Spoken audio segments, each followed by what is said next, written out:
پیارے دوستو، ایک دفعہ نیلے سمندر میں چھوٹا سا جہاز اپنی منزل کی طرف رواں دواں تھا۔ اس جہاز میں بہت سارے مسافر موجود تھے اور ایک عورت بھی موجود تھی جسے اسی وقت بچہ پیدا ہونے والا تھا۔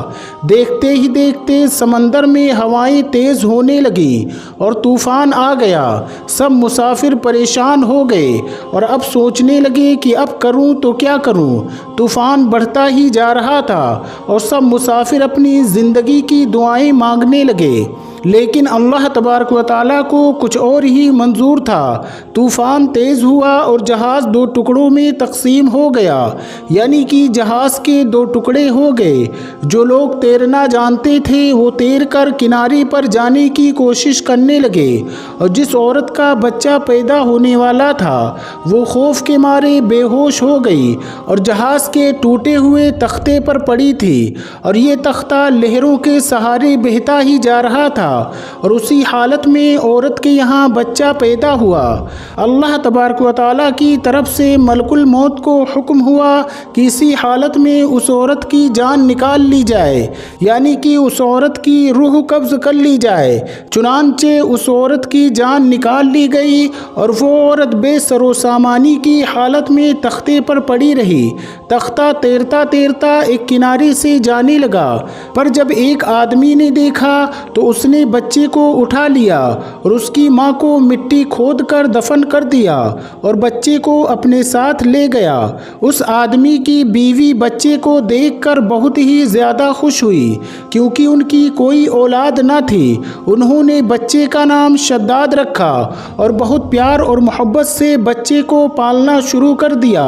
شداد کو ان دونوں میاں بیوی نے بڑے لاڈ اور پیار سے پالا، یہاں تک کہ وہ بچہ 7 سال کا ہو گیا۔ شداد بہت ہی زیادہ ذہین اور عقل مند تھا۔ ایک دن باہر کھیل رہا تھا کہ شور مچنے لگا کہ بادشاہ کی سواری گزر رہی ہے۔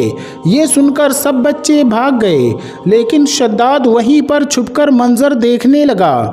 جب سارا لشکر گزر گیا تو بادشاہ کے کچھ پیادے پیچھے سے دیکھنے کے لیے گزر رہے تھے کہ کوئی چیز چھوٹ تو نہیں گئی ہے۔ ان کو ایک اوٹلی گری ہوئی ملی جس میں ایک سرمے دانی تھی۔ انہوں نے شداد کو بھی وہاں دیکھ لیا۔ انہوں نے سوچا کہ اس بچے پر تجربہ کیا جائے کہ اس سرمے میں کیا ہے۔ انہوں نے شداد کو بلایا اور کہا کہ بیٹا ادھر آؤ، تمہاری آنکھوں میں سرما لگاؤں گا، اس سے تمہاری آنکھیں بہت ہی اچھی دکھنے لگیں گی۔ انہوں نے جب شداد کی آنکھوں میں سرما ڈالا تو سرما لگاتے ہی شداد کی چاروں طرف روشن ہو گئے، سارے خزانے نظر آنے لگے۔ لیکن شداد نے عقل مندی دکھائی، اس نے شور مچا دیا کہ ارے تم لوگوں نے میری آنکھوں میں کیا لگا دیا ہے، میں تو اندھا ہو گیا ہوں۔ تو پیادے ڈر کے مارے سرما وہی کے وہی چھوڑ کر بھاگنے لگے۔ شداد ہنسنے لگا، سرما اٹھایا، گھر پہنچا اور گھر آ کر سارا ماجرا اپنے باپ کو سنا دیا۔ وہ دونوں باپ بیٹے رات کے اندھیرے میں جاتے اور خزانے کھود کر لاتے۔ اس طرح سے وہ بہت ہی زیادہ امیر ہو گئے۔ اتنا کچھ ملنے پر شداد بہت ہی زیادہ غرور اور گھمنڈ میں آ گیا۔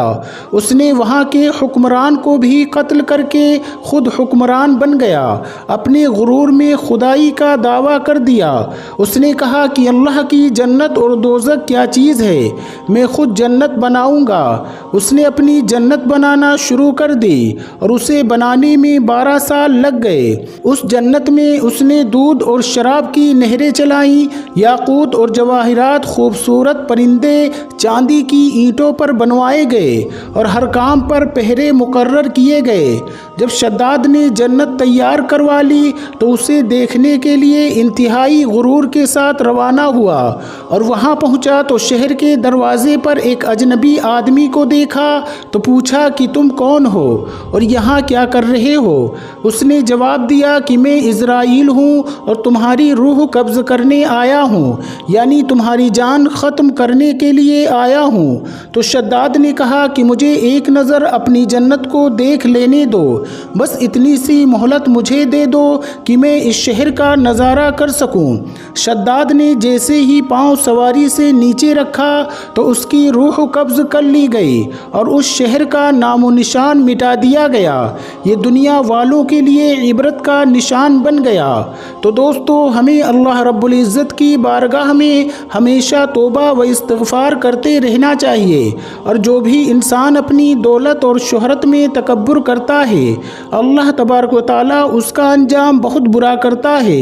اسی کو لے کر، یعنی تکبر اور گھمنڈ کو لے کر، ایک شخص حضرت علی رضی اللہ تعالیٰ عنہ کی خدمت میں آیا اور عرض کرنے لگا کہ یا علی، تکبر کا علاج کیا ہے؟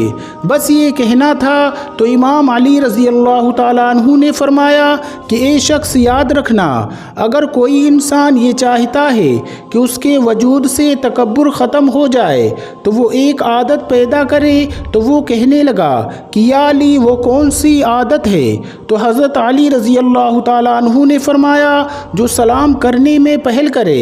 جو انسان سلام کرنے میں پہل کرتا ہے، تکبر اس کے وجود میں داخل نہیں ہو سکتا ہے، اور اس کے پاس مال و دولت ہونے کے باوجود بھی سلام کی برکت سے وہ تکبر اور ریاکاری سے پاک اور صاف رہے گا، اور اس کو اللہ تبارک و تعالی دنیا اور آخرت دونوں جہانوں میں سرخرو کرے گا، اور سب کی نظروں میں ان کے لیے عزت ہوگی۔ اللہ تبارک و تعالی سے دعا ہے کہ تمام امت مسلمہ کو تکبر، گھمنڈ اور ریاکاری جیسے گناہوں سے پاک رکھے، اور تمام مسلمانوں کو 5 وقت کی نماز ادا کرنے کی توفیق عطا فرمائے۔ اور ہمارے جتنے بھی بھائی بہن اس ویڈیو کو دیکھ کر ان باتوں پر عمل کرنے کی کوشش کریں، اللہ تبارک و تعالیٰ سے دعا ہے کہ ان کے مال و دولت میں خوب برکت دے تاکہ وہ غریبوں اور مفلسوں کی مدد کر سکیں۔ پیارے دوستو، آپ کی اس ویڈیو کے بارے میں کیا رائے ہے؟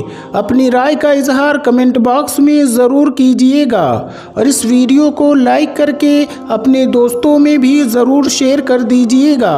اور اگر ابھی تک آپ نے ہمارے چینل کو سبسکرائب نہیں کیا ہے تو ہمارے چینل کو سبسکرائب کر کے بیل آئیکن کو ضرور دبا دیجیے گا۔ السلام علیکم، اللہ حافظ۔